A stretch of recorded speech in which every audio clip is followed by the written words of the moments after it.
following lecture was produced by Glorian Publishing, a non-profit organization, and is one of hundreds of lectures freely available via download, podcasts, streaming radio, and transcription. These lectures range in topic and complexity in order to address the many needs of humanity. We invite you to browse our library of lectures, books, courses, and articles to find teachings that suit you. Through the support of donations, Glorian Publishing has published 40 books, hosts international retreats several times a year, offers free online courses, and many other valuable resources, available to anyone worldwide. All of this has been made possible by the financial support of listeners like you. Your donations make it possible for this free public service to reach thousands of people every day. To make a tax-deductible donation in any amount, even anonymously, visit GnosticTeachings.org. Now, with heartfelt wishes for the end of suffering for all creatures, we begin the lecture. May all beings be happy.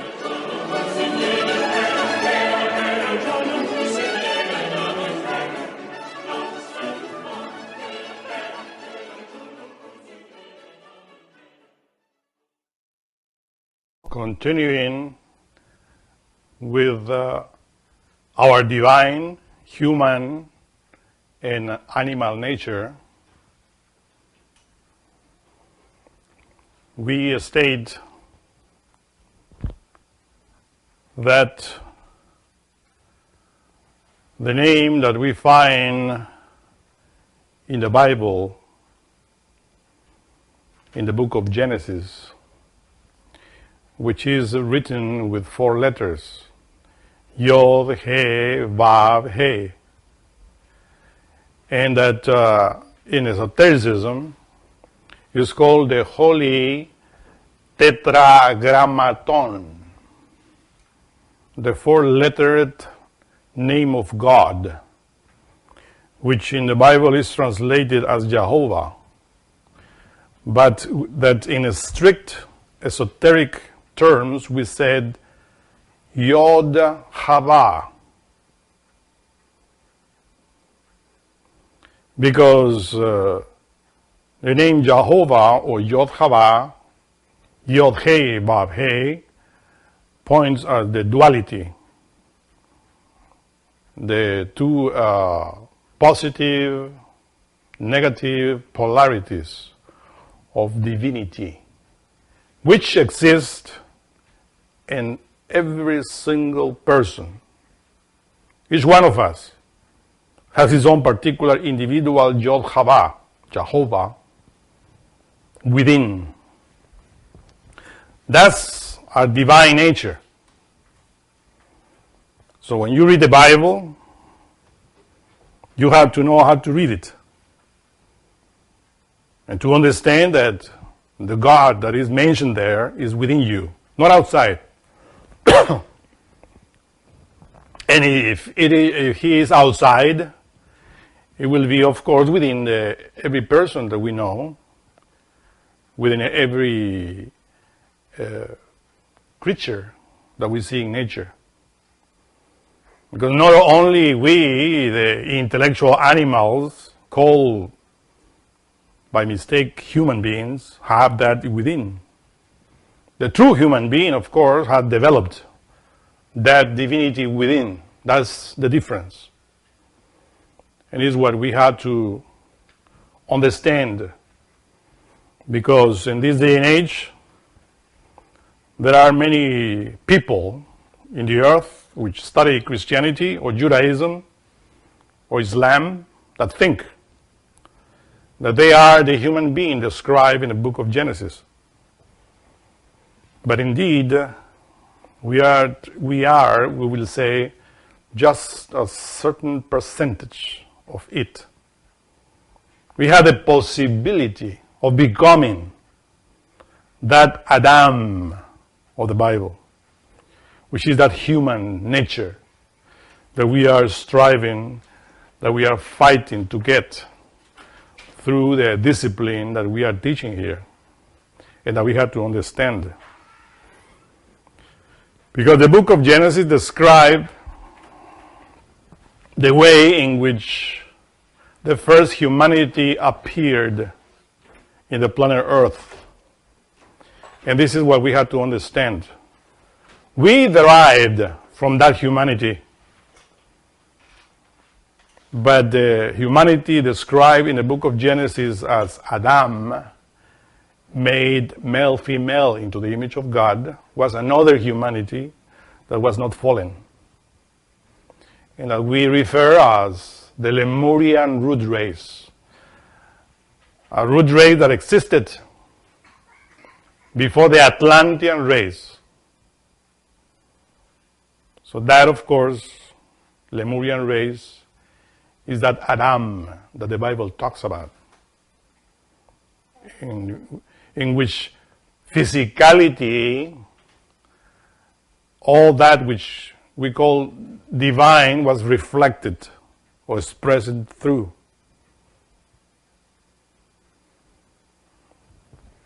For instance, when we read the moment in which this Jehovah Elohim was making Adam in the book of Genesis, it is written that he says, and Yod-Hava Elohim took Adam and put him into the Garden of Eden to dress it and to keep it.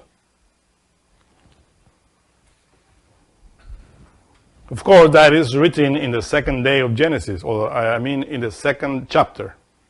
But in the first chapter, we discover that when Adam, in other words, the human being was created male, female,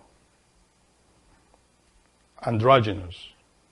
This word androgynous comes from the Greek andros, man, and genika, woman.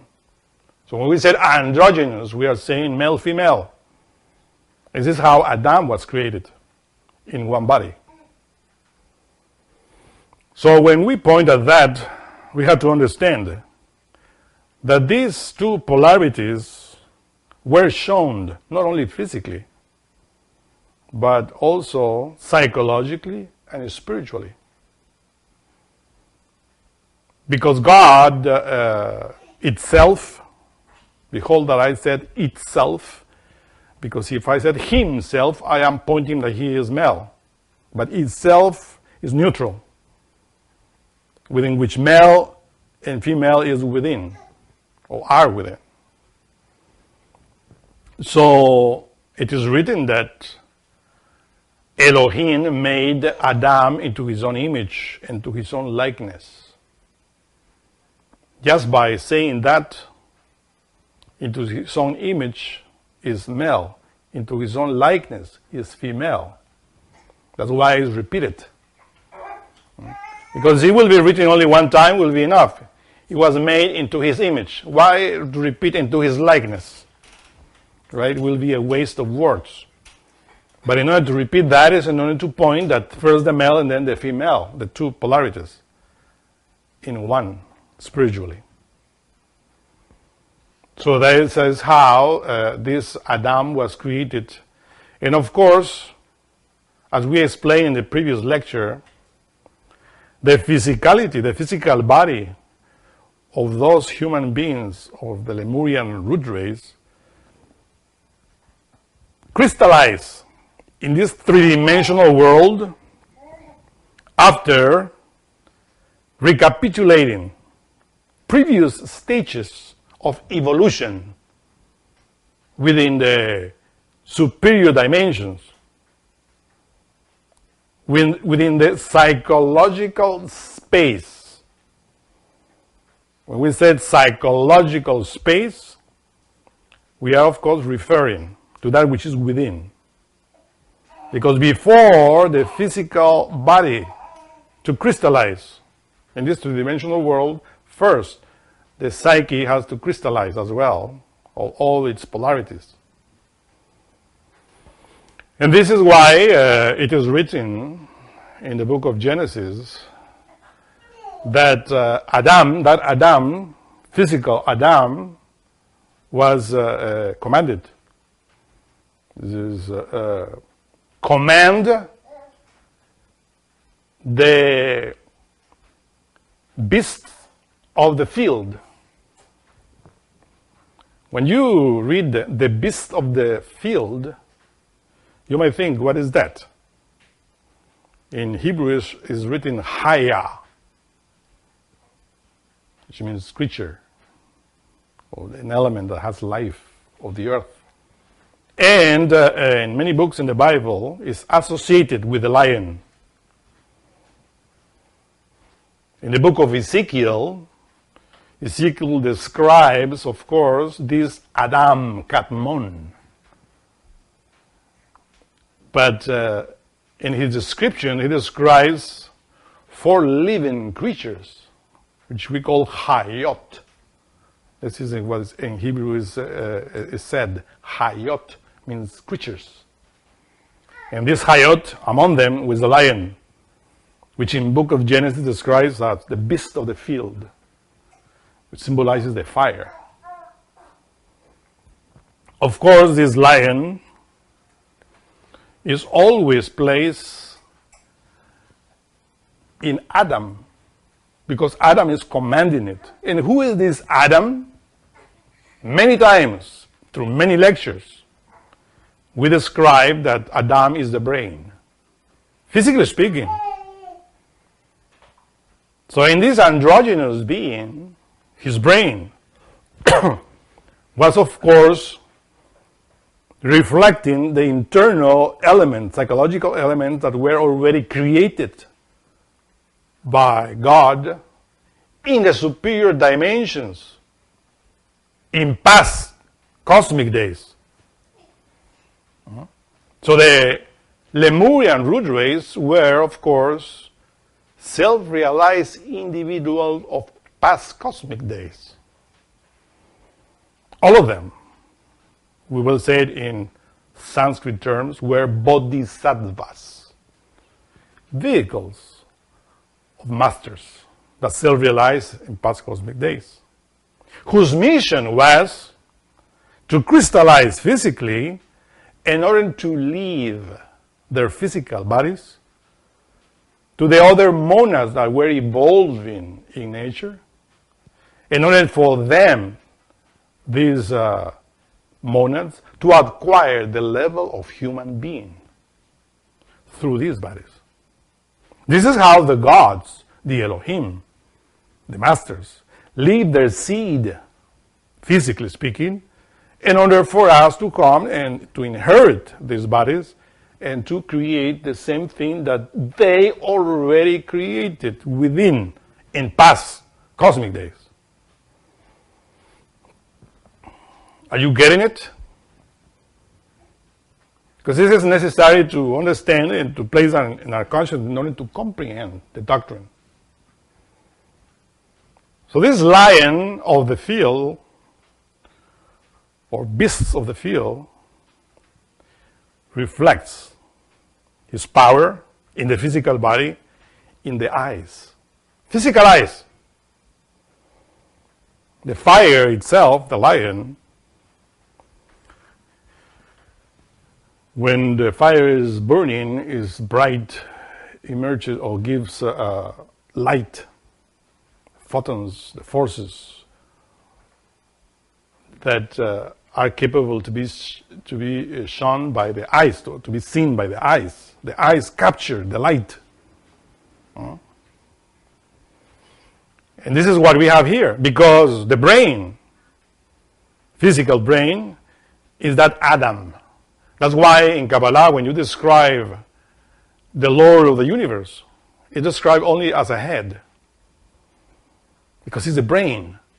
But if you see your head, you see that all the senses are placed there. Your eyes, your ears, your nose, your mouth. 4 senses. And of course, that brain, that Adam, was also commanding the cattle of the ground. That cattle is, of course, related with the ears. In many lectures we describe how the bull, the cow, the cattle is always related with the sound, with the word.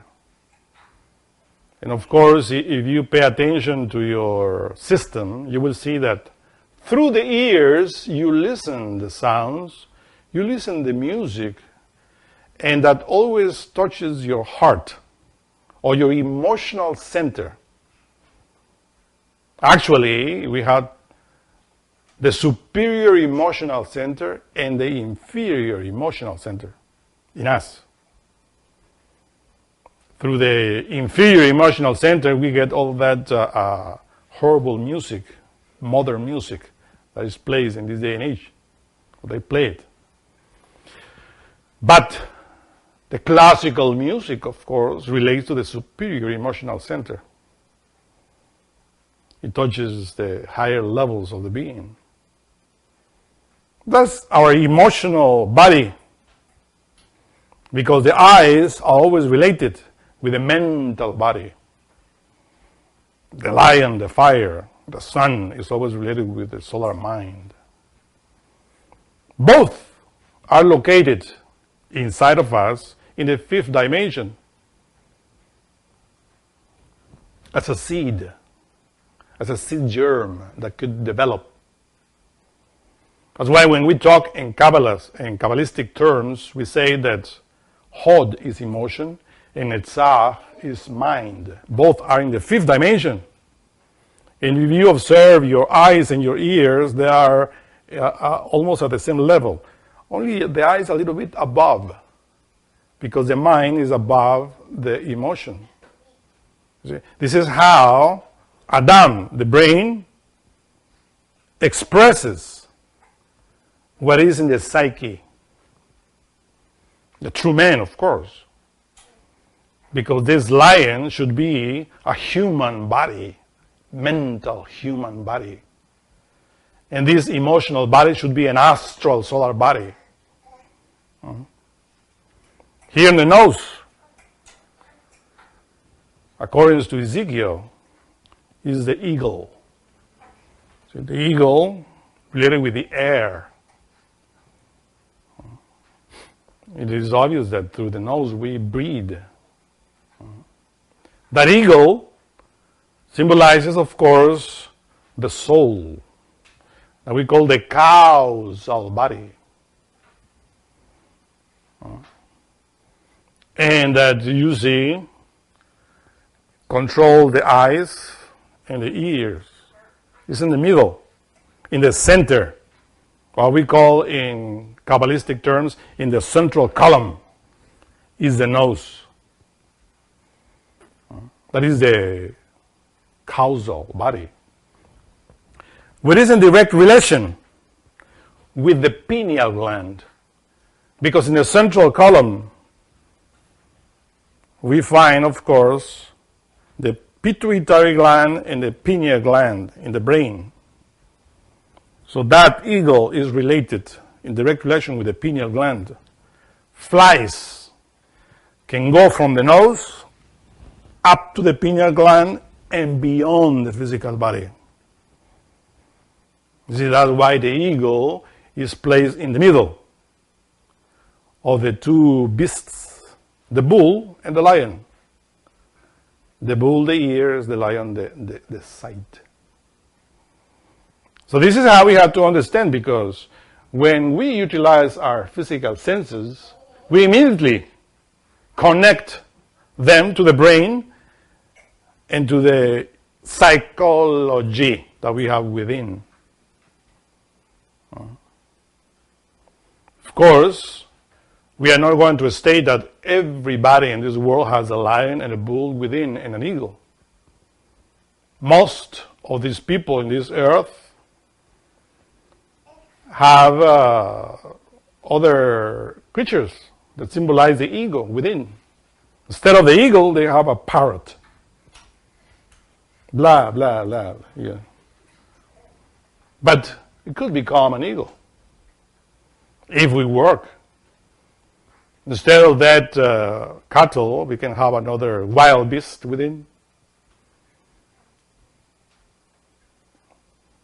And the lion, of course, the mind, which instead of that lion we have a donkey.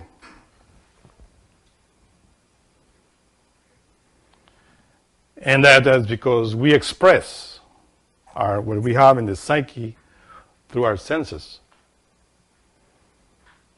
Observe, for instance, the movies of Hollywood. When they want to describe the extraterrestrials, they express what they have in their mind, what they have in the psyche through their senses, and they crystallize them and make movies with it. Or movies of horror, and all of that garbage that Hollywood made in this day and age. For all of us to pollute our psyche. It's very rare when in those lands of California they made something for the psyche. It's just for that animality that we have within. Not for the lion, not for the bull, not for the eagle of Ezekiel, but for other devolving creatures, pigs, donkeys, rats, etc. So we have to take care of our own particular Adam within. That's why it is written that God said, command the creatures, or the beasts of the wild, of the field, the cattle of the ground, and the birds of the air. That means control your senses. It's talking to your brain. You know, concretely, this is how he says. He's talking to your brain. It says control your sight, control your ears, control your nose. And of course, control your mouth. But that's the other creature. Where is Adam really related with the senses? Is the mouth, the taste, which is directly related with the vital body, where Adam is, the vitality, that consciousness that controls life in the physical body. That's Adam, the mouth, the word. And that's why it is written that Adam was naming and giving names to all the creatures, that he was listening, he was seeing it, that he was smelling. Because through the senses is how we capture this physical world, which is the crystallization of the superior dimensions, beings that exist in the internal worlds. So of course, that Adam, the androgynous Adam, was doing it. But to that androgynous Adam, it is stated there that Jehovah Elohim warned him and said, hey, from the fruit that is in the middle of the garden, which is precisely the central column of the tree of life, that points to the sexuality, you shall not eat. If you read the Bible, it will say, eat. It says, you shall not smell it. No. You shall not hear it. You shall not see it. No. You shall not eat. Because Adam is the speech.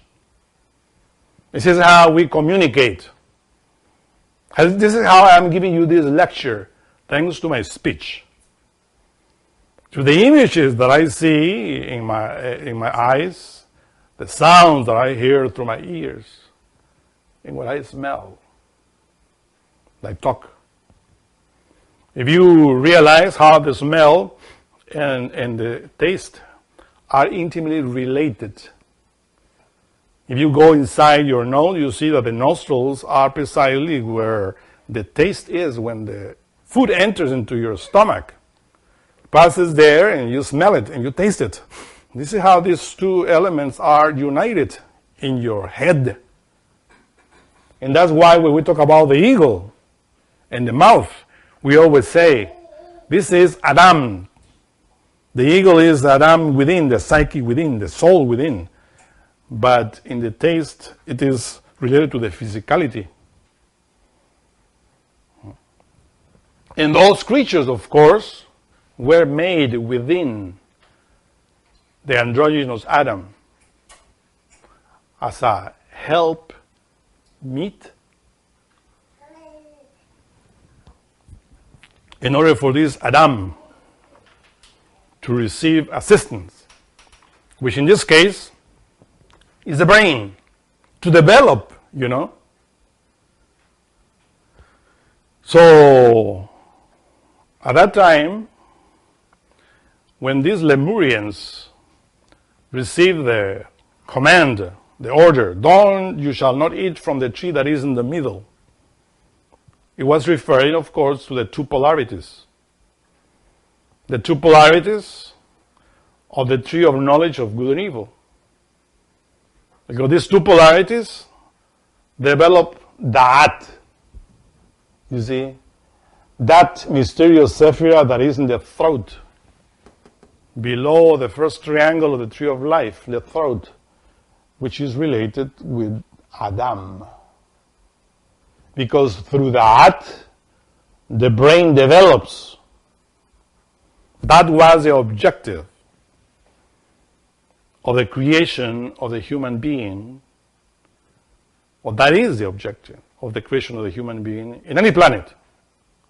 For that human being to develop the brain, the capacity of the brain 100%, and the power of the word, the power of the throat. In the beginning was the Word, and the Word was with God, and the Word was God.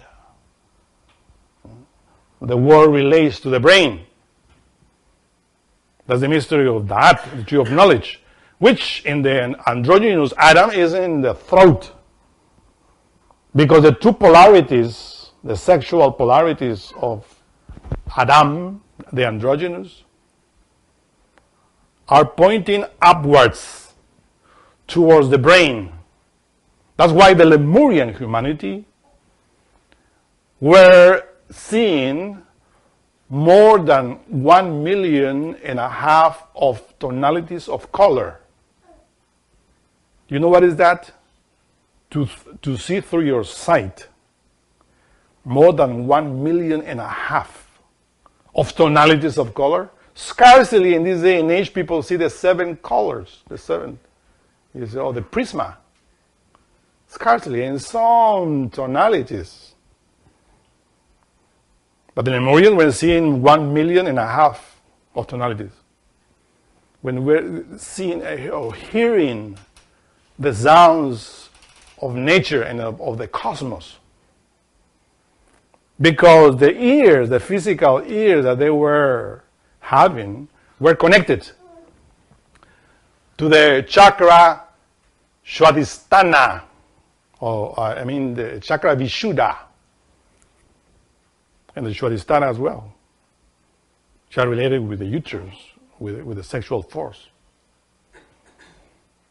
You see how the Swadhisthana, which is related with the sexual force, the uterus or the prostate in the man, gives certain powers in order to develop the throat when man and woman enter into puberty. You see the relationship there of sex. So in the Lemurian humanity, these two polarities were working harmoniously. Perfect. So that's why they were in tune with nature and the universe. But of course, according to evolution,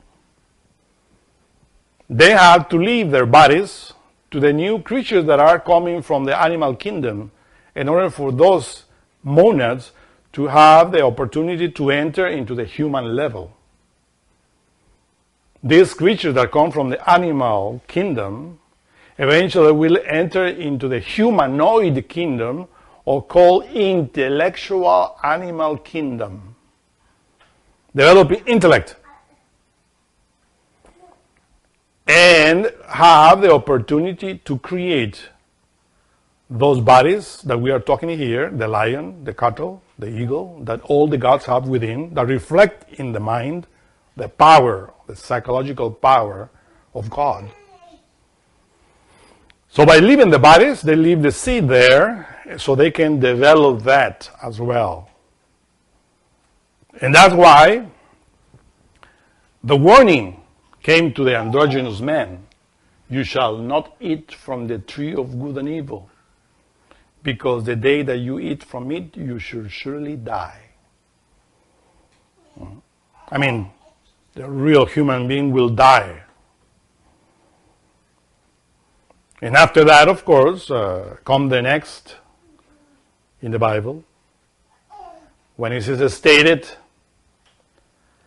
that Yahovah Elohim said, it is not good that Adam, the brain, is by itself. It has to develop to the new levels in evolution. Therefore, I will make a help meet for it. Help meet. Mate, no, meet. M-E-E-T. Meet, help meet. Means a mate, yeah, but it's like an assistance. You know? If you want to develop your brain, your Adam, I will help you. I will make a help meet for it. And those are the senses. That means in the physicality of those Lemurians, the sight were developing, which is the lion. The cattle were developing, which is the ear. The eagle, the nose. And all those senses of the physical body were developing in order for the brain to develop. But really, that was not a help for Adam. It is written. Because after that, after the Jehovah Elohim created all of these creatures, which relate to the senses of the brain, he says, but for Adam he didn't find help meet or partner that will really develop the brain. So therefore, Jehovah Elohim says, well, if the sense of sight cannot fully develop the brain, can help, but it's not really helping. If the sense of hearing is not fully developed the brain, if the sense of smelling is not fully developed the brain, together with the sense of taste in the mouth, we need to use another sense in order to develop it. And that sense is the fifth sense, touch. That sense, touch, that we always associate with the hands. Right? Of course, that sense is in all the flesh. You see, everybody touches your flesh in any part of your body, you immediately sense it. But the main organs are related with the hand, that in Hebrew is called yad, which is related with the word yod, the Hebrew letter yod, which is always associated with the phallus, with the sexual organ. Yod is phallus. The man has the phallus, which is the most sensitive organ of the sense of touch, but it is related with the hands, as we explained in many lectures. And of course, for the sense of touch is how the tree of life developed at expenses of the tree of knowledge. Because the root of the tree of life is in the sexual genitalia. And the roots of the tree of knowledge of good and evil is in the sexual genitalia as well.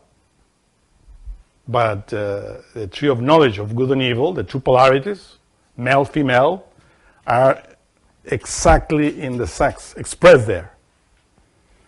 So the only way in order to develop the brain and the speaking or the speech, the capacity of develop the word inside of the throat, is by nurturing the brain and developing. Because at that time in Lemuria, even though the Lemurians were seeing many things. The brain were not at the size that we have within now. The brain was developing, not of the size that we have. And in order to perform that, it is written that Jehovah Elohim said, let us put asleep. Or to put in other words, Adam, the brain, to sleep. In order to divide the two polarities that are within him or within it. These two polarities relate to the polarities of the sexual energy. That the androgynous Adam had it polarized up to the brain. The sexual energy is polarized in two ways. In the physical body, it crystallizes the positive or active way in the Raki's liquid. It's called the Raki's liquid, which is where the brain floats. The brain develops at expenses of this liquid that we have precisely in this area of the head. The other polarity of the sexual energy is in the semen, in the sexual organs down here. So there are the two polarities. The positive polarity is called Adam and the other is called Eve. But in the androgynous man, this Adam and Eve were up, or Eve, the sexual organ, was, of course, under the service of the brain. But in order for the brain to develop completely, it is necessary to divide the two forces and to separate them in two bodies. Because the feminine force of the sexual energy attracts, because it's passive, by nature attracts, gathers all the mixture of forces which are in the universe and in nature. And that is very simple to see in any woman. When the woman is pregnant, immediately her body gathers all the mixture of forces of nature in the cosmos in order to create in her womb. Of course, that capacity was developed in the androgynous Adam, when Eve still was inside of him. Means when the power of the uterus, the power of the divine mother, was inside of him as the power of the father. The father is the brain, the mother is the sexual organ. In both, brain and sex cooperating in the androgynous were creating that human being that the Bible describes. But of course, when those two polarities were separated, in order for the sexual force to attract more and to give the opportunity to the brain to develop all the cosmos, all the universal forces of the universe and nature, through the absorption of those forces in the very sexual act. That's, of course, a marvelous creation, a marvelous engineer. That's God. So in the beginning, when those two polarities were separated, it is written there in the books of esotericism that the couples were seeing the sexual force as something sacred that was assisting them to develop their brain in order for them to have the capacity of reaching the level of human beings. So the true human beings of that epoch were willingly leaving those bodies to the creatures that were evolving from the animal kingdom. They happily were inheriting these bodies in order to learn. But of course, they learned the tradition of the humans that were already taught by the angels at that time. It is stated that they were traveling to the temples in Lemuria. In the temples of Lemuria, when the moon was full, because the moon is related with a woman, with creation. When the moon was full, mean when it was receiving the strength of the sun, doing the will of the sun, which is the brain, then the couples were into the temples. There they were naked. They were not ashamed because ego, lust, all that we have within right now didn't exist. And in front of the angels, the masters, the kumaras, they were performing their sexual act. And learning how to extract all that force that was gathering in the sexual act to the sexual organs, their particular individual Eve. Both male and female were developing their brain by sucking the forces of nature and the cosmos through the sexual act, through their Eve, through their Yod. Of course, the male body was developing the phallus, while the female was developing the uterus, the vagina. But within the same vagina, there was the phallus, that in this day and age is called clitoris. That's the Yod, the power of the Father, there in the woman. So both Yod united the clitoris and the phallus of the man in the sexual act. And by transmuting, sublimating that force, this is how these bodies were developing the brain and the capacity that the human beings had through their bodies. And they were learning how to create the internal bodies. But of course, they were animals. We cannot deny that.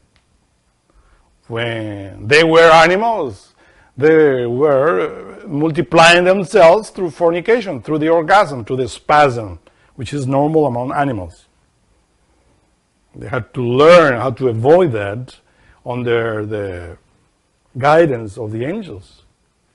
This is how humanity does it. But when the sexes are divided, Eve, her own particular sexual organ,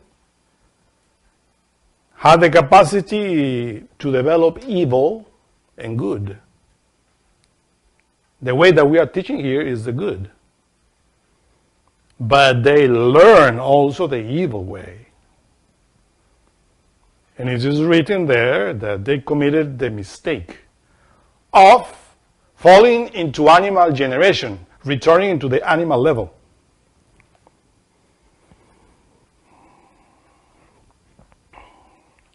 Now, of course, if you read carefully, in detail, the third chapter of the book of Genesis, when the serpent, which is the symbol of the sexual force, is tempting the sexual organ. Because it's in the sexual organ when you have the opportunity to multiply as well, to bring children, or to fortify your brain, to develop the human level within. The serpent said to the woman, "Isn't that right that Jehovah Elohim said to you, you shall not eat from the fruit of the tree of good and evil?" And then the woman, Chava, the sexual force, expresses, Jehovah Elohim said, "But of the fruit of the tree which is in the midst of the garden," the sexual organ, "God hath said, ye shall not eat of it." That is in relation with the mouth, Adam, because that was the commandment to Adam. But now, the serpent is talking to Eve, the female aspect of us. And then she added, neither ye touch it, lest ye die. You see, only that phrase there, neither ye touch it. Because they are already separated in sexes, and through the sense of touch is how Eve and Adam are united. Because they were united again in the androgynous body, but now they're separated. And how do we unite? How do we, men and women, unite in order to become an androgynous being again? Through the sexual act. Through the yad, to the sexual organ. Through the sense of touch. Neither, he said, you shall touch it. Of course, that is a command at that time. Because you don't know how to handle that force. If you forget about my command and you do it without my consent, without my presence, as we explain in other lectures, of course, the sense of touch will not be controlled. And if you observe, the most sensitive organ of the sense of touch is in the midst of the column, the midst of the garden, in the center, sexual organ. Above it is the heart, a little bit to the left, but it's in the center. And then the nose, then the mouth. You see? The other beasts, the lion, the eyes, are side by side. The cattle is side by side. But the eagle, which is the breathing capacity, is in the middle. The speech, which is Adam, the power of the word, is in the middle. And down there is Yesod, Eve, that was separated. So through Eve is how Adam breathes. You see the nose? The eagle helps him, and then Adam pronounced the word. Adam says, Yao, and Yao is the first triangle, the tree of life, Father, Son, and Holy Spirit. Through Yao is how Adam, the nose, when breathes and pronounces, takes the force of Eve in order to develop the brain. 100%. And not only the brain, but that which is behind the brain, which is the mind, and that which is the emotional body that has to be controlled by the mind, which is in our heart, which in Sanskrit is called Kamarupa, body of desires, animal desires that we have a lot. And it's in this area as well, in the heart, and in the solar plexus, the inferior emotion, and the heart, the superior emotions. By developing that, by controlling that, through the breathing exercise, this is how Adam controls everything in nature. What nature? Your nature. Still people think when they talk about Adam, they talk about the male, and they think that they have to control nature, means the outside nature, by polluting the atmosphere with petroleum, with gasoline, by killing creatures, because we are the king of nature. The Bible says king of nature, no killer of nature. The killer of nature is the intellectual animal. The intellectual loafers, the braggers of the intellect. But of course, this is how it is written, that Eve was tempted. In other words, men and women were excited, individually speaking, in their homes, without the presence of the angels, neither of their own inner God. They just were aroused, excited, sexually speaking, and united their sexual organs. So Eve, of course, fell under the temptation of the sexual energy. And what happened? In their homes, they lost the sexual power, the essence of God. Because when Eve was created at that time, Adam said, the brain, "This is essence of my essence." The Bible said, "Bone of my bones." Well, but in order for the bone to be created, you need the essence, because the other meaning of the word that is translated as bone is essence. This is essence of my essence and flesh of my flesh. Well, the flesh is related to the sense of touch. Do you realize that? All the flesh relates to the sense of touch. And within it is the essence. So when Adam said, "This is essence of my essence, bone of my bones, and flesh of my flesh," means touch of my touch. And she will be called Isha.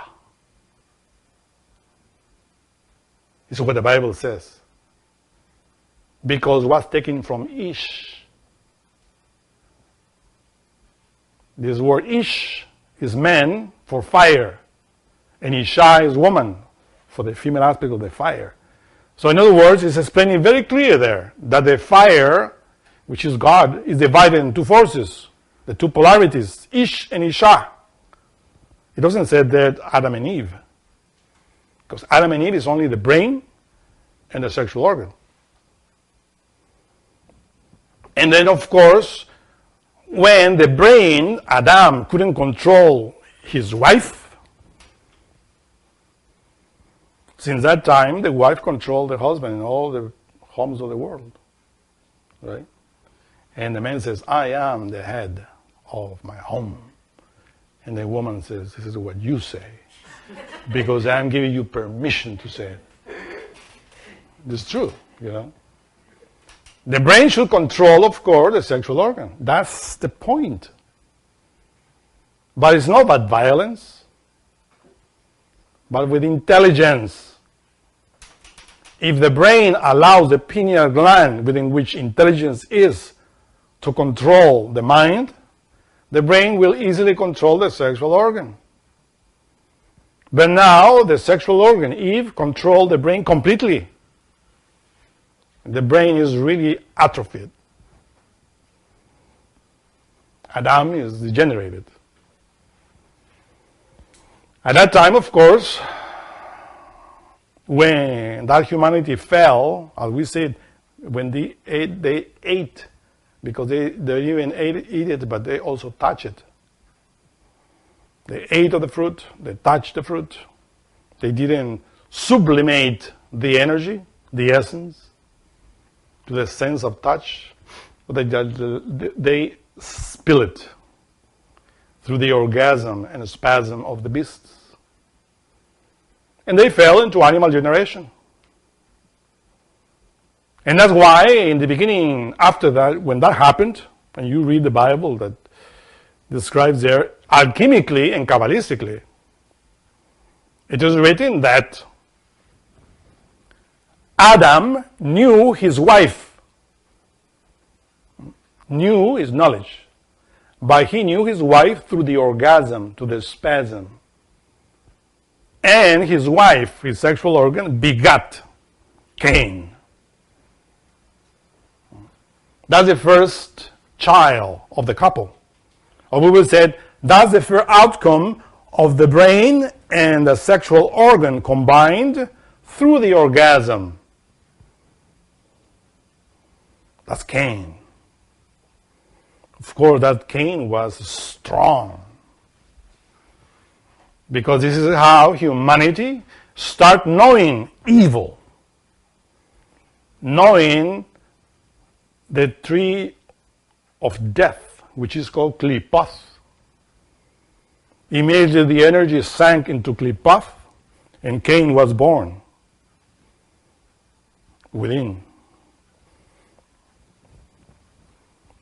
Thereafter, humanity, because falling into sin, they knew evil. They developed that Cain, which is the mind. That's why it says that the brain, Adam, knew his wife, Eve, and she begot Cain within the brain of Adam. Then Cain, the mind, start seeing the exterior world, the physical world, through the senses. To the sight, to the ears, smell it and touch it, taste it. And of course, humanity start developing in the opposite way. Instead of capturing the psyche, the spiritual within, as Adam, the androgynous, was doing it, now Cain, through the mind, to the brain, is doing it.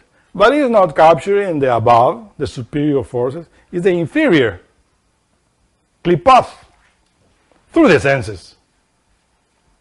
And this is how it is written that he was a tiller of the ground. Ground is Adamah, which is related to the physicality. So the mind, Cain, was of course capturing that. And this is how we do it. Through the senses in this day and age, we capture the physical world. Do we capture the internal worlds? Can we see the fourth dimension, the fifth, the sixth? No, we cannot. Lemurians did it. Why? Because within their brain, still the pituitary gland and the pineal gland were senses, psychological senses, that were capable of seeing the ultra. That's why it is stated in other mythologies, not Hebrew mythology, but Greek mythology, that those individuals were cyclops, meaning that they were not completely seeing the physical world, but the third eye were fully developed. They were seeing the psychic world. They were more in contact with the psychic, in the spirit, than with the physical. So therefore, this Cain became a very sly entity within us. Sly. Something that we needed to know as well, because the gods, the Elohim, they know good and evil. That's why they don't fall. If they fall, it's because they want to fall. But that humanity didn't know evil. And when they knew evil, they get stuck there, identifying with Malkut, the physical world. And still in this day and age, we identify. That's why when we teach Gnosis, we said, close your eyes. Don't pay attention to the exterior world. Go inside. Develop inside. Why do we want to develop outside? Why are in this day and age too many schools of black magic that teach you how to fortify your mind? And that teach you how to fortify your ego? As if we didn't have that ego already strong. Why do we have to fortify what we already have? It's like, for instance, you go and visit somebody that is in jail, and he is behind the bars, and you tell, I will advise you how to be free from your prison. How, will ask the prisoner, right? Well, put bricks in between the bars, right? Put bricks in between the bars, and you will see how you will be free. The prisoner will say, what? You mean to fortify my prison? This is what the people do in this day and age. Develop a strong personality. Develop your anger. Don't be frustrated. Release it. I mean, we are already in the cage. The bird is already in the cage. We have to fortify the cage. We are going to be free like that? No, of course not. You see how this world is upside down? We keep fortifying Cain. When Cain was the one that killed Abel. And who was Abel? It is written that after Eve created Cain inside of us, she created Abel. Habelim, vanity of vanities. That consciousness became submitted to the vanities of the world. This is what Habel means in Hebrew, vanity. But that consciousness at that time was learning from that vanity, from that evil.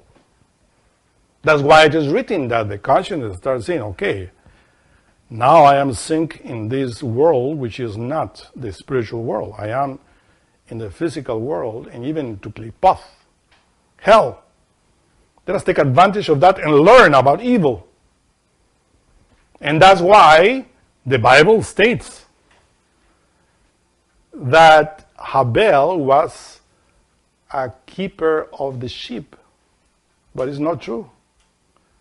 Keeper is not written there. It says an evil of the sheep, or taking advantage of evil. Ra of sheep. You see that in Hebrew the word Ra means evil. And you find that Abel, the consciousness, was evil.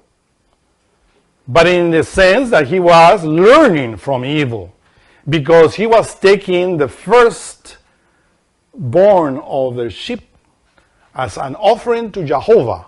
It is written there that Abel was offering the firstlings of his flock. That means that consciousness that was battling to the evil, he was, as we do there, we meditate, we sit down and comprehend. We analyze.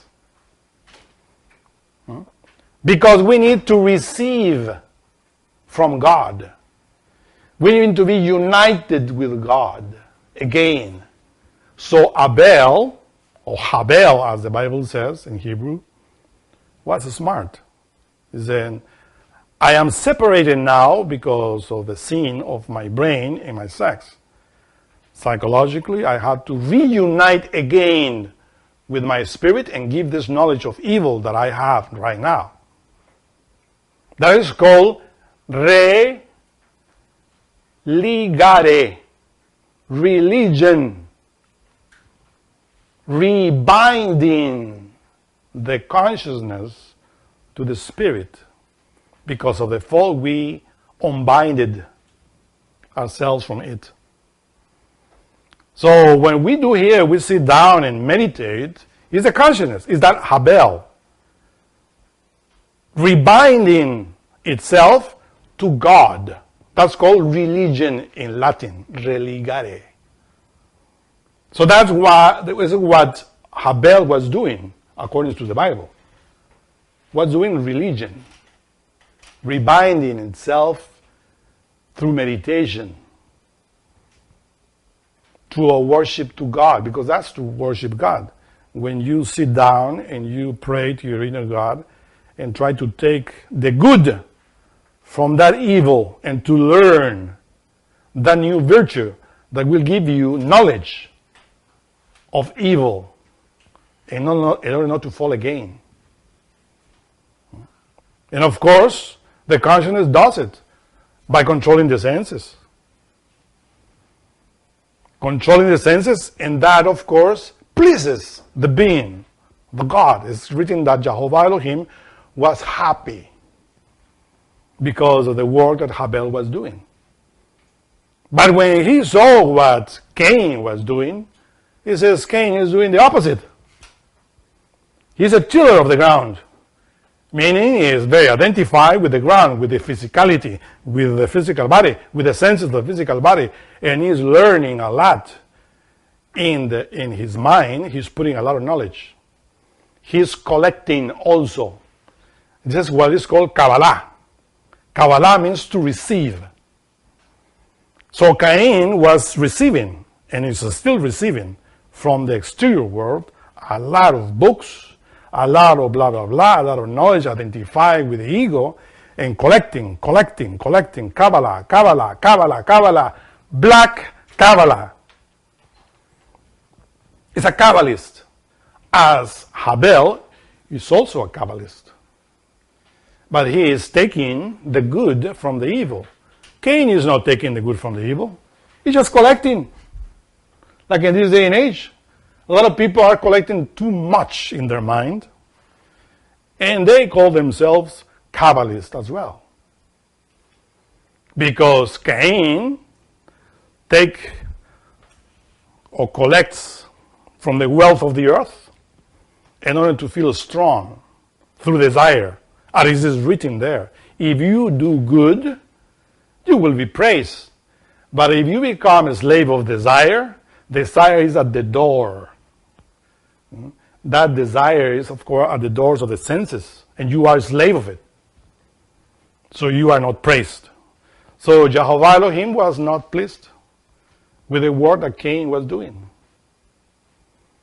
As in this day and age, many religions, Christians, Jews, Muslims, Buddhists, Taoists, you name them, they memorize the Bible. They memorize the Quran or the Buddhist scriptures and many things. And they think that because they know with periods and commas and semicolons their sacred books, they are done. And they think that they understand the sacred scriptures with their Cain, with their mind. But the mind only wants to collect. Cain just wants to collect. To rise, they said, in evolution, in order to have a lot of knowledge, to put into their ego that knowledge until the ego explodes. Yeah, it really will explode, but down there in hell. If that happens, when the ego is so heavy, they sink into hell. And eventually in the 8th sphere explodes, the 9th. And the essence is liberated, but without knowledge. That intellectual knowledge, subjective knowledge that they get during their life is just wasted. But if you follow the example of Abel, and you get the first essences, the first things that are within the sheep that he is experiencing, of course, God will be pleased with you. And that is the true Kabbalah, the superior Kabbalah, the intuitive Kabbalah. Unfortunately, this is written, Cain was stronger than Abel, and Cain killed Abel. No more intuition. That intuitive element that was developed in the Lemurian and even in the Atlantean civilization disappeared. Now Cain is strong. Where is Abel? People are worshiping God through Cain and thinking that through Cain they will get heaven. But they ignore that the Bible is written, is explaining there that God is not pleased with the mind and the intellectual mind that we have. Only with Abel, but he's dead. So we have to resuscitate Abel, which is our own willpower, good willpower. This willpower is called in Hebrew razon.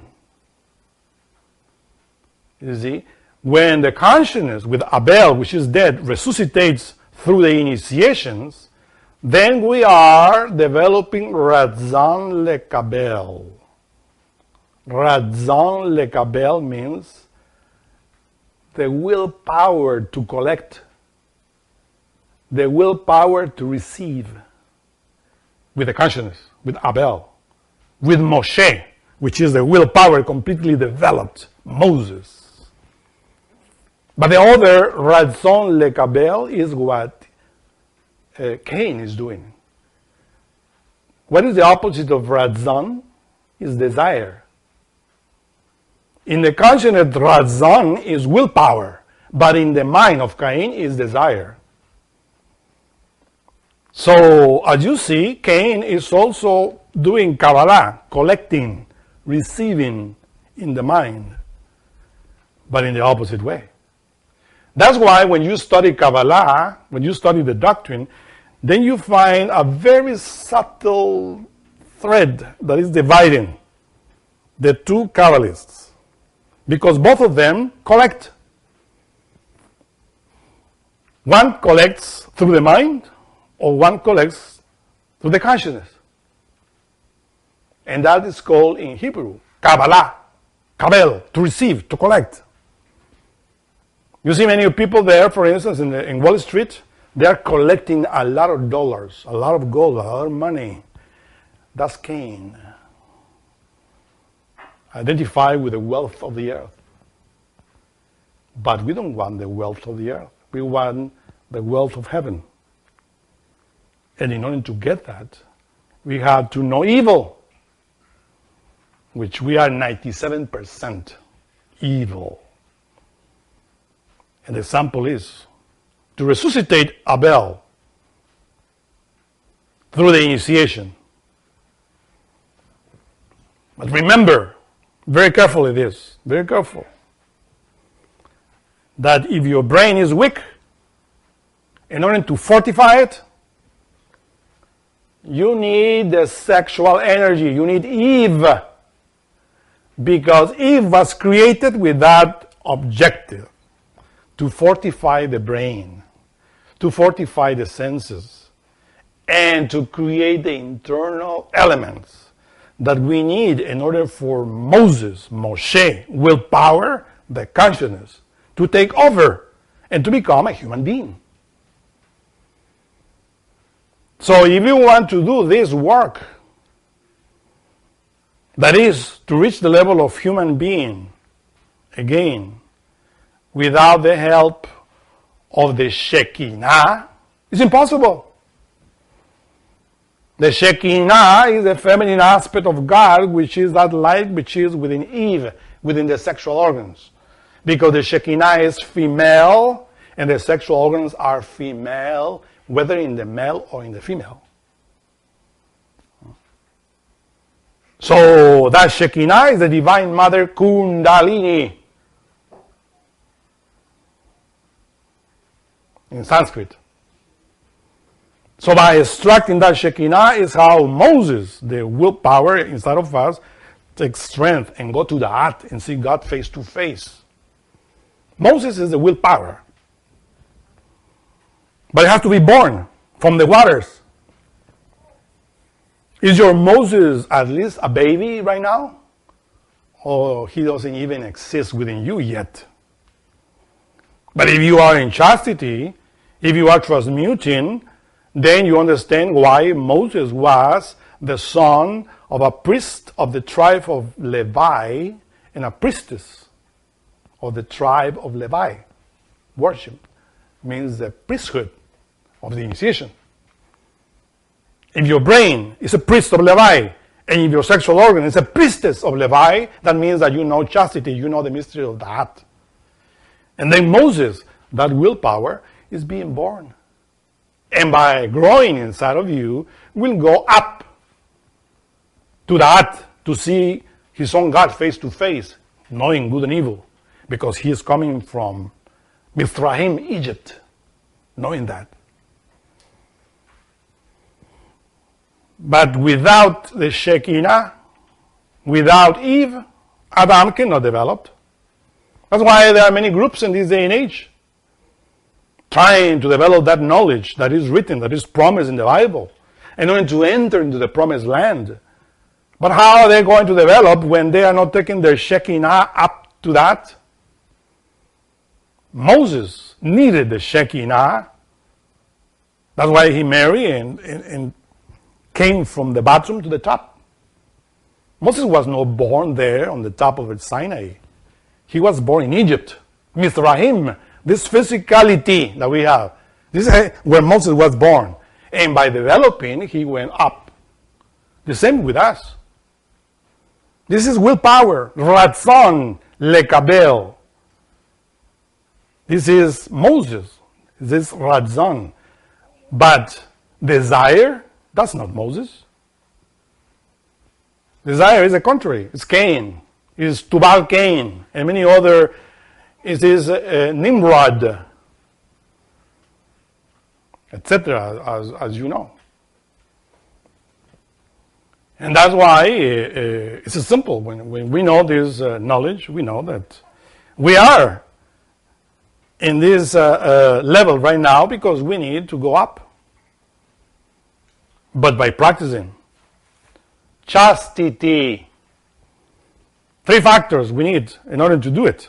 First factor, to be born again. It is what Master Jesus taught to Nicodemus, this great rabbi. You need to be born again. You need the Shekinah. You need the force of your sexual organ in order to fortify your brain. And after fortifying your brain, your senses, and your physicality, you have to fortify your vitality. And when you already fortify your physical body, your brain, your vitality within you, then you can be born in the astral emotional plane by creating that creature, Hayot, HaKadosh, that Ezekiel talks about, which is the bull. And above that, you can create the lion. And above the lion, you create the eagle. When the bull, the lion, the eagle are created within you, then you reach the level of human being. And then you see why Raphael, this great painter, painted the Adam Kadmon floating among these 4 creatures. The angel, the bull, the lion, and the eagle, and sustaining him in the space. Well, that space is heaven. That heaven is the brain, is the head of the physical body. Because here is where these entities, these bodies express to the real human being. The lion expresses to the sight, the bull expresses to the ears, the eagle through the nose, and the true human being through the mouth. And the central of the column of the tree of life, which relates to the central nervous system. This central nervous system is the brain and the spinal medulla. The brain and the spinal medulla, the central nervous system, is the throne of God. If you want your God to sit there in his throne, before you have to have the Hayot HaKadosh, cry, speak, roar, bellow, the 4 creatures inside of you. Then you can say inside of your brain, hallelujah, hallelujah, hallelujah, because he's there, sitting in the throne of your own body. That is the spirit, the true divinity within you, because you are already a human. This is how you develop. But that is in the steps. Little by little. This is how you create that human. You need chastity. You need meditation. Because you need to know yourself. To know all of those things that we have that we have inside and that are really damaging the work that we have to do. We have to take care of that. We have to push them out. To throw them out, as Jesus did. He entered into the temple of God, which is the physical body, and he discovered in the temple of his own body a lot of merchants of the temple. Cain was there, of course. He's a merchant, dealing with all the wealth of the earth. And then he took willpower. He took the whip. That whip is razon lekabel, willpower. And whipping everybody, push them out of the temple. His temple. We should do the same thing. Take the willpower, the whip, and to use that whip, willpower, symbolically. Remember that. Not literally. Because there are people that think, oh, I have to whip myself. And they go with a whip and they start learning masochism. It is not to be a masochist. It's to use the whip, willpower. Abel, Moses, wisely. in order to develop inside and to clean the temple. Because the temple of God is called a house of prayer, isn't it? Our house, our home, our house, our temple, the physical body, should be a house of prayer. But it is not. You sit down and you see that there's a lot of garbage inside of us. So we had to do it. That's called the alchemical work in order to perform the great work. We had to sacrifice humanity. What humanity we had to sacrifice? Our own humanity, which is mingled with animals for others. Meaning that with our example, when we do this, our example will teach others to do the same thing. Because faith without works is dead. Do you have questions? What's the other two factors? The other factor, the first factor is chastity. In order how to take advantage of Eve to fortify the brain, Adam. The second factor is to annihilate Cain. That's the second factor, which is desire. That desire of collecting, that sexual desire, that frustrated desire, that desire of being better, etc., etc. All that which is desire should be annihilated. Because if desire is at the doors of our senses, where we are really fortifying the ego, which is Cain. And of course the ego, the psychological aggregates, relate to 7 levels. The 7 levels of the being, which unfortunately are taken over by Cain. And each level, we have other 7 levels. 7 by 7 are 49 levels. But in synthesis, we say only 7. He who finds Cain hidden within the 7 levels of the mind, this person, this initiate, should kill Cain and to extract and to take the blood of him and to create Seth inside. And of course, the third factor is what we're doing here. To teach, to help others in their own level. Not to be selfish and thinking that this knowledge is only for us. This knowledge is for everybody. That's why we are broadcasting this knowledge. And I hope that will help everybody. But remember that salvation is relies in the 3 factors. To be born again, to die, and to sacrifice for humanity. This is how we work and we develop. Do you have another question? What advice do you give to students who are walking on the path, who are confronted with desire for others? Since the ego is so great and lust is so great, how can they fight their own desire in a world of adultery as we are in? How we can find, how do we can fight desire in the world of desire? Mm-hmm. By praying to God, by performing, by exercising Razon le Kabbalah, which means the will to receive from God through Abel. By being here now during the day, because really this whole society is based on desire, is based in Cain. Cain has gathered all religions of the world in his hand. So we had to study that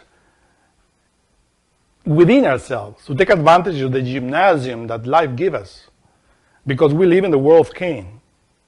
Cain is alive in each one of us. So we have to kill Cain in order to re-enter into the kingdom of God and to resuscitate Abel. And for that, the three factors. Little by little. We do it in our own world, in our own level. But in the moment, what practical advice could you give to somebody who is faced with that in the moment?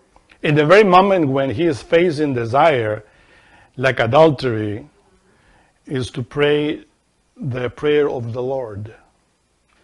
When somebody is tempted, as Eve was tempted, and when he sees that Cain is there ready to kill his own soul again, and then you concentrate in your inner being and say, Our Father, who art in heaven, hallowed be thy name. Thy kingdom come. Thy will, Ratzon lekabel, be done on earth as it is in heaven. Forgive us our trespasses as we forgive those that trespass against us.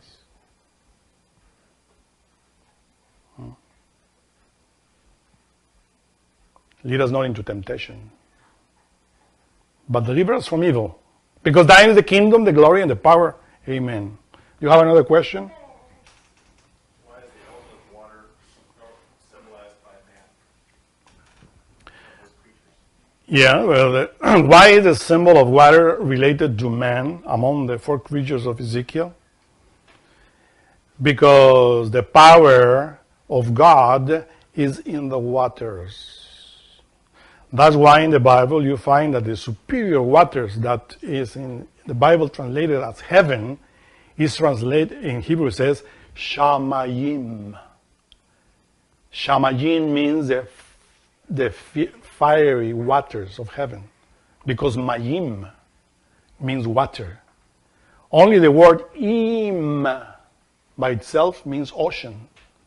So when you said Mayim, water, you said Ma, the forces of the female forces in the heaven.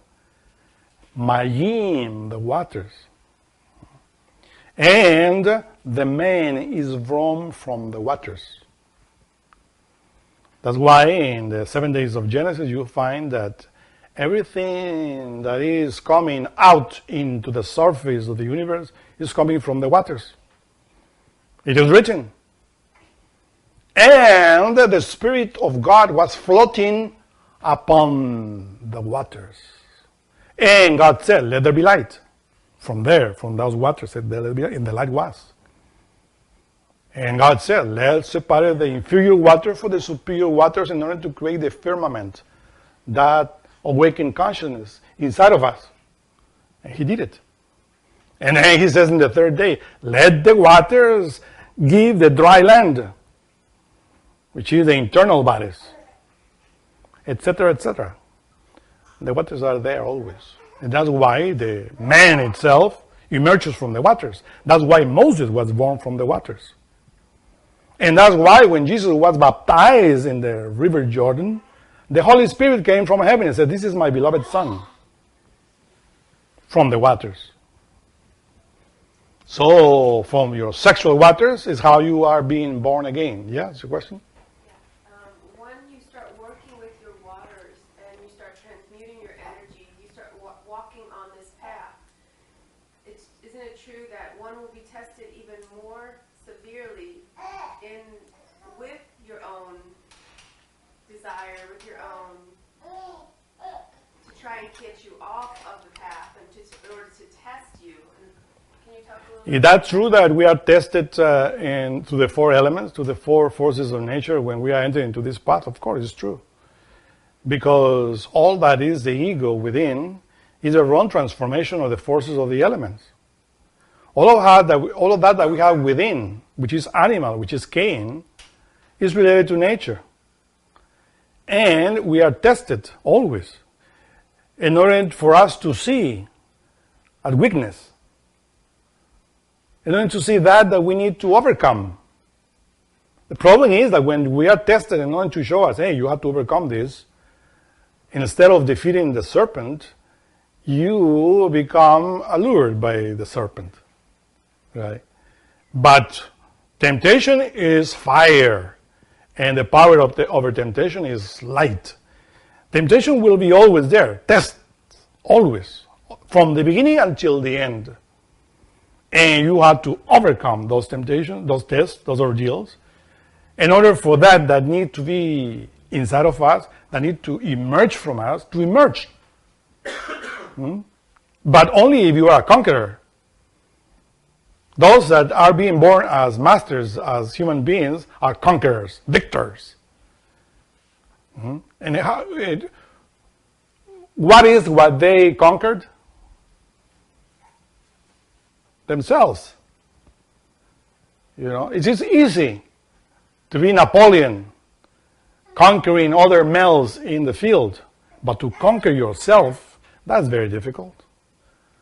I don't know if Napoleon will do that, because that is to face your own weakness, your own evil. And that is, of course, through ordeals. That's why the ordeals of fire, water, air, and earth are always happening during the path. Yes? Exactly how does one overcome temptation? By learning and comprehending that temptation. How do we overcome temptation? In the moment it arrives. In the moment will arise. I said, by worshiping. You don't comprehend in the moment when it arises. It's impossible. To overcome it, yes, by praying the prayer of the Lord. Not forgetting your inner being, your inner mother. Because they are the superior forces that control your inferior, that is you. So if you forget your being, what happened with Adam and Eve? In the moment when the serpent was tempting Eve, Eve didn't remember and said, hey, let us invoke God to see what you say. God, the serpent says that we should eat it. What do you think? God would say, no, I told you no. But they didn't invoke God. They just said, okay, let's see what happened. Right? So in the moment when we are tempted, we have to remember God. And to pray, if you feel the desire so strong, then pray to God. God will give you a lot of strength in order to overcome the temptation in the very moment. And after that, when you have time, 1 hour or immediately, 3 hours later, whatever, go and meditate. Comprehend that. Why did I feel that? I had to understand this part of Cain which is in me. Is lust? Is anger? What it is? Meditate, comprehend. And when you understand and comprehend that, then ask for annihilation. Invoke your Shekinah, your Divine Mother, and says, please, Divine Mother, annihilate this. They already comprehended. And says, okay, my son. And they clean you, and then you go ahead to be tempted again. Because remember that Cain should be killed 7 times. And now we have not only Cain, but Tubal Cain. If Cain was to be avenged 7 times, Tubal Cain says, I had to be revenged 7 times, 7 times. Or 70 times 7. Tubal Cain really is within.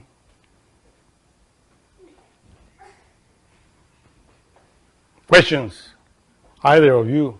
When you said we're killers in nature, is it more so what we have within ourselves, or is it both what we have within ourselves and outside of ourselves as well?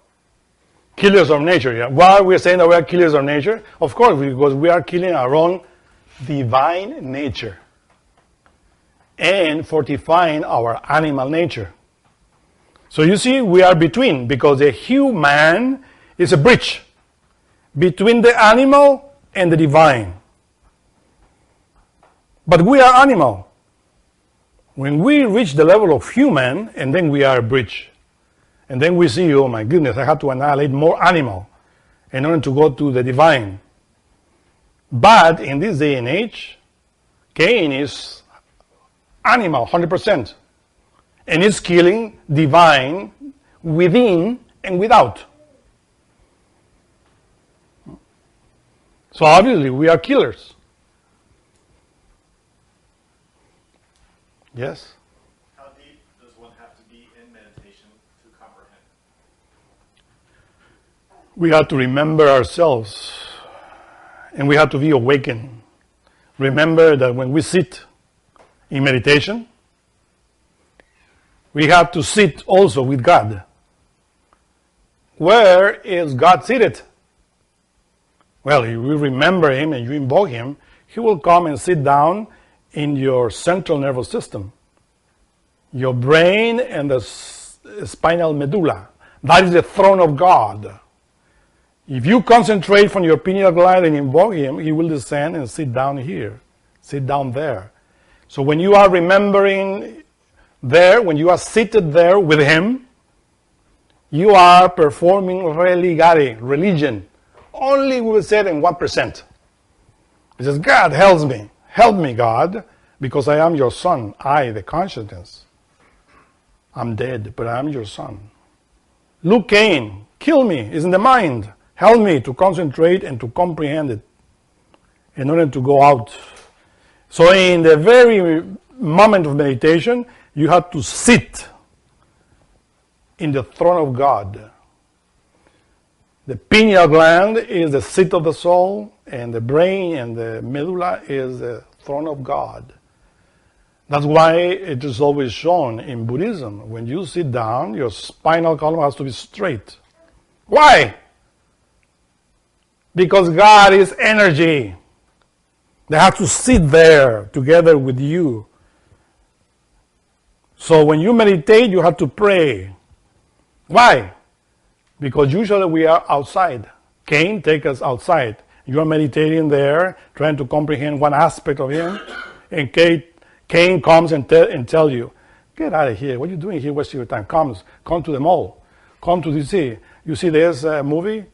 Let's go to the streets. And then you remember that lady that was looking at you in the mall or in the streets. And then you start begging outside from yourself. And then you say, oh, Cain took me out. And then you shall pray, my God, please take me again. I want to sit here and to comprehend this. And try to control Cain, which is your mind. Because Cain is always identified with the wealth of the earth. And with all that garbage that is in the earth. So we have to control it. To transform that completely. And it is by remembering God. That's why Master Samael Onbeor stated, you have to remember yourself. But the true self is that which is in the human being. You see the word human being. The being is that which is behind in your spinal column. Being.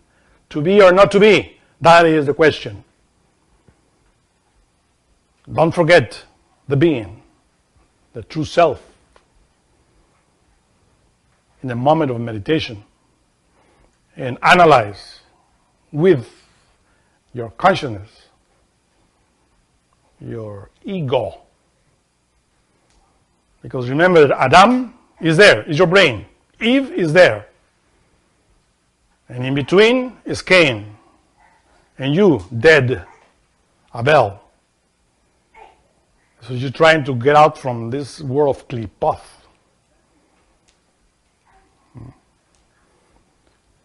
Then through initiation, Adam will know his wife again and will create the third son, which is Seth. And Eve will say, oh, now I have another son, which will replace Abel, whose my mind, Cain, killed. But that Seth will be a new being, a human being.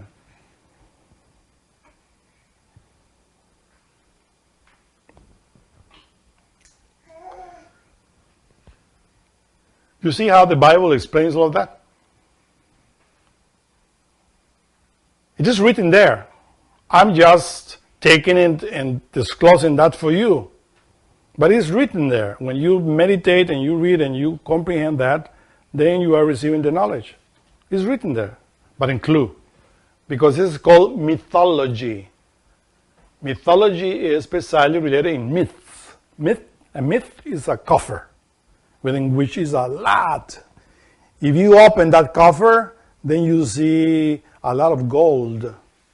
of the Spirit.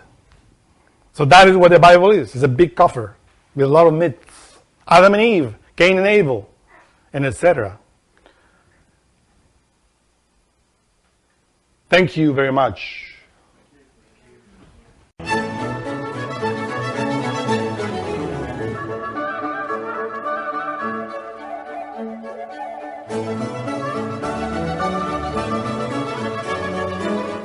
To learn more about what you learned in this lecture, we invite you to explore the books published by Gloria and Publishing, available from booksellers worldwide. You may also be interested in online courses or upcoming retreats, all of which you can learn about at gnosticteachings.org. All of this has been made possible by the financial support of listeners like you. Will you help others to benefit from this knowledge? Most spiritual schools recommend a donation of $10 to $20 per lecture. Every donation helps. Make a donation now at gnosticteachings.org. Thank you. May all beings be happy.